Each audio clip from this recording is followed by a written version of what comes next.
In this example, we're going to look at two closely related patterns. In this code, again, I've got a collection of orders, and now each order has a status property, which is either delivered or refunded in this example. And I want to ask two questions. First of all, I want to know if any of the orders were refunded, and we're checking this in the check orders for refunds method. And secondly, I want to know if all the orders have been delivered, and that's what the check orders delivered method does.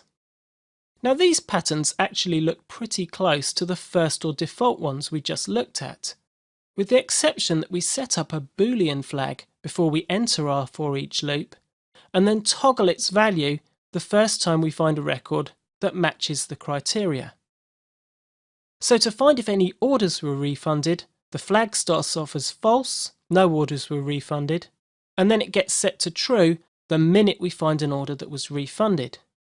And to find out if all orders were delivered, the flag starts off as true, so far everything's been delivered, and then gets set to false the minute we find an order that hasn't been delivered. So which link extension methods can help us out here? Have you guessed yet? Well, there's a big clue in the names of my Boolean flags. The two methods that can help us here are called any and all. So we can replace this first for each loop with a call to any, with the lambda checking for a refunded status. And we can replace this second for each loop simply with a call to all, with the lambda checking for a status equal to delivered. Now you might have noticed another benefit here, that in the imperative code version of all, we had to invert the condition that we were checking for. So to find out if all the orders were delivered, we had to look for orders that weren't delivered. And so you can see that link allows us to write code that expresses the question that we're really asking and not the opposite of it.